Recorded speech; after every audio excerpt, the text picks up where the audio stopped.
Good morning and welcome to the show. My name is Jonathan Pollinger of intranetfuture, and today we are, as we always do on Mondays, going to look at a social media news roundup. And in the news we have news from Facebook. Lots of news from Facebook as per normal, not so much news from Twitter as per normal, a little bit of Instagram news, Pinterest news, and they're going to recommend an app or a tool that you might not be aware of, along with a story about an interesting hashtag.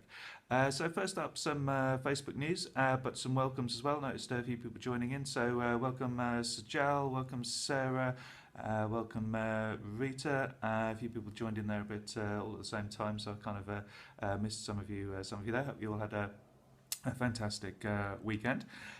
Great to get some regulars on the show. I just wanted to ask, actually, in terms of reminders, would you find it useful, or would indeed you object if you were tagged into the images that I use on Twitter to put up reminders about the show? Let me know if that would be a help or a hindrance in terms of tagging your Twitter handles on my reminders. Let me know. Okay, oh, that sounds good. So great, I will do that. Okay, so Facebook, interesting stats coming out of Facebook in that the amount of money now spent on video ads. Oh, thanks, Elliot. Didn't see that you were here. Now exceeds the amount of money spent on image ads. So video increasingly becoming a huge thing on Facebook, both on the organic side with lots of new features which I've talked about before, and no doubt may well talk about again, and also on the advertising side. Also, Facebook have brought in some great stuff for charities and non-profits. Absolutely, it is huge, and it is catching up. Couldn't agree with you more, Sajal. Great comment there. Non-profits and charities. So you can now have, in the States at least, not quite available here. You can have a fundraising section on your charity page, which is pretty useful. So you can set in targets and things like that. And donate buttons, new donate buttons are available both in this section, and you can also, if you're a charity, add a donate button to a Facebook post. So that's going to be a nice feature. Should encourage giving from and help with fundraising for charities. Okay, using comments too. That's interesting. Thanks, Sajal, for that. Wasn't aware that it also was some comment functionality there as well. Facebook Messenger. So they're just testing again with the classic selected US partners.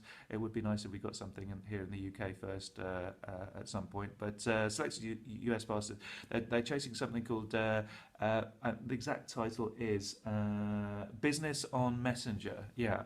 Using Facebook Messenger for a business tool. Sounds very interesting. So Hyatt Hotels, for example, are one of the partners. So if you want to check availability on a room, if you want to book a room, or if you've got a customer services query, then you can now use Facebook Messenger, which, by the way, number of stat I picked up the other day, number of app downloads on Android has now exceeded 1 billion. So it's now a separate app, Facebook Messenger. Definitely one to look out for, Sajal, in terms of using Messenger for business purposes. Facebook definitely getting into the communication side on with regard to businesses and pages. So, for example, you can message pages, and they've improved the functionality on the back end there in terms of replying to people, and also introducing targets for businesses to reply to people, so you can get kind of a rating if you reply within 5 minutes, I think it is. So messaging increasingly important in terms of Facebook and customer services. Let's just check my notes. One small thing. Well, perhaps not so small. If you've got Apple TV, you can now log into apps using Facebook. Might not sound a big deal, but I haven't got Apple TV. But apparently, it's real pain at the moment without using Facebook. So Facebook have made that a lot easier by introducing login via Facebook. Basically, a code comes up on the screen. You get that, so you can just key in that code on your smartphone or tablet, and away you go. Much easier than the current process where you have to log into every app separately on Apple TV. So lots for Facebook, not so much for Twitter. So Twitter do now have full screen video though on devices running iOS 8 or above, so the video takes over the whole screen.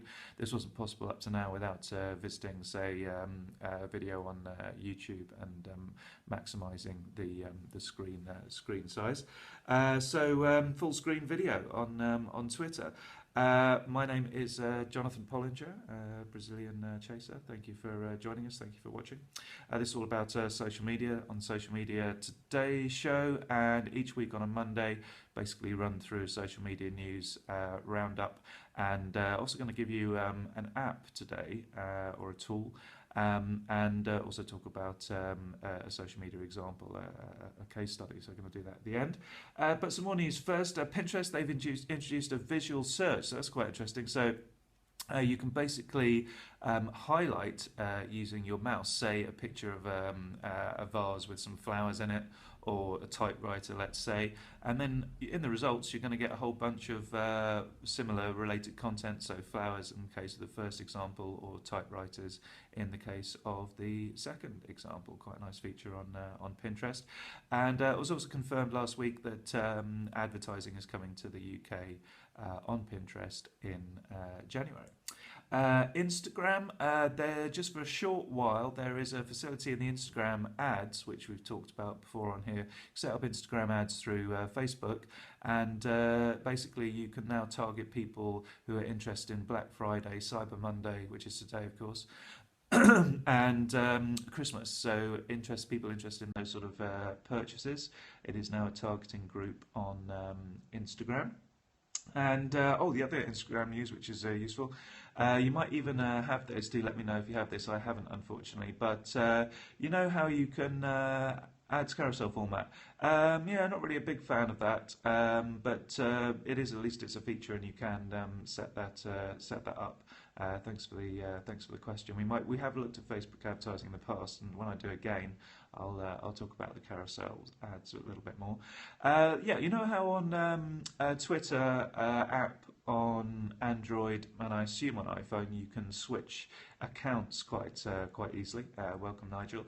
Well, Instagram are now testing this on Android, and presumably iOS will follow. So this will be quite useful for me, where I've got a couple of accounts on Instagram, and I'm sure loads of others as well, particularly people working in the social media area or in agencies, to enable you to switch account without having to log out and log back in again. So that's coming soon to Instagram on Android, and presumably then iOS.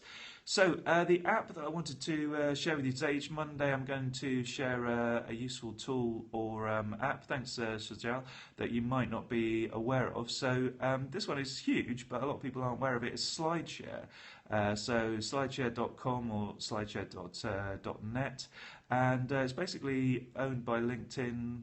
They bought it in 2012, and it's like a social network in its own right almost. If you're a consultant or an expert, yes, slideshare.net. I think they go by rather than .com actually. Thanks Sajal for the correction.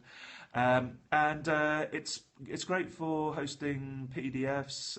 If you've got example, if you search for in fact, if you Google 100 Facebook tips or 100 Twitter tips, 100 LinkedIn tips, you'll find all of that on my Slideshare account, and you can also search within Slideshare itself. So that kind of content, particularly if you're a consultant or you're a professional speaker and you give talks, you can also upload PDFs, also slides, so PowerPoint and so on, to Slideshare. And there's a nice integration with LinkedIn, so you can actually pull that content across and display it on your LinkedIn profile. And a little plug, we'll be showing people how to do that here in Cheltenham on the 10th of December. Louise, Jenna and I run a LinkedIn masterclass.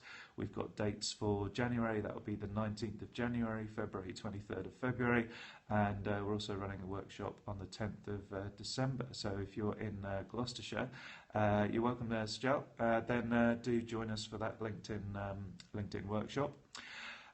Finally, hashtag. Now, what do you guys think about this this hashtag?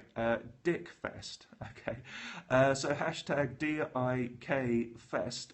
Ullswater had a Dickensian festival over the weekend, and it made the national media because of their choice of hashtag. So mixed sort of commentary on this. Yeah, hashtag Dickfest indeed. Yeah, exactly, pardon. It made the national media due to perhaps other connotations other than the one intended, as in with Charles Dickens. However, they did persevere with the hashtag, and they did get massive national coverage through the papers. National media coverage on the Mirror, for example, within 24 hours of going with the hashtag. And looking at the pictures on Twitter, it does seem that they had a very well attended event. So I think a couple of lessons here, kind of like, yeah, it could be, this is what I was going to ask you guys. Do you think that's clever PR? Do you think it's a bit naughty? Do you think it was deliberate? I don't know. But it did draw attention and it did sort of work. But I think perhaps just sort of be a little careful, unless you really know what you're doing there. Do be careful when you're using potentially naughty hashtags like hashtag Dickfest, DIKFEST. But search for it and you'll see what's going on. You know, they basically got masses of people at this event. So maybe on the face of it, not such a good choice, but actually, if it was intentional and the results are seem to work, then perhaps not such a bad choice at all, but risky, I would say. Got to be careful, particularly if you've got a well-respected brand, etc. For that. But yeah, so there you go. Check that one out. That's it for today. Today is a day of yeah, and we're talking about it too. Exactly, Nigel. So today is a day of writing for me. Bit of a deadline day. I've got to get an article in for Small Business Magazine, which is a magazine here in Gloucestershire for the small business community, and it's going to be on how healthy is your social media. And also writing for a national magazine called Holistic Therapist magazine. It's for the holistic therapist industry, and I've got a social media column in there, and so got to talk about some social media stuff and online tools in that column for their January issue. Whatever that you're welcome, Joe. Whatever it is that you're up to today, hope you have a productive one. And thanks for all the hearts and sharing today. Loads of hearts and sharing, so I do appreciate that. I did try and get some publicity out today, so I think that really does help when I flag up that I'll be on prior to the show or whatever, and I will start tagging you guys. That does seem to be okay with everybody. So if when I tag that you can retweet or favourite, then even better. Welcome, Nigel. And back tomorrow, not even sure actually. Do tweet me or do quickly put in the comments what you'd like me to cover this week on Tuesday, Wednesday and Thursday. Friday should have... oh, actually, no, I could be struggling with a special guest on Friday. Not sure what's happening on Friday. But yeah, for Tuesday, Wednesday and Thursday, possibly Friday, if you have got a topic, subject that you'd like me to cover, do let me know, and I'll look forward to covering that. You can reach me at intranetfuture across social media. So bye for now. Yeah, SME Business Magazine is the right title. was flailing around for the right title there. Video marketing, it's quite an interesting one, Sajal. Welcome, Grant. I haven't seen you for a while. Just finishing off, wrapping up now, a bit of a social media news review, which I do every Monday at 8:45, also on every weekday at 8:45 with some other good social media stuff as well. I'm very well, Grant. Hope you're continuing to be active on Periscope and all your social media channels. That's it. Thanks for the hearts, thanks for the shares.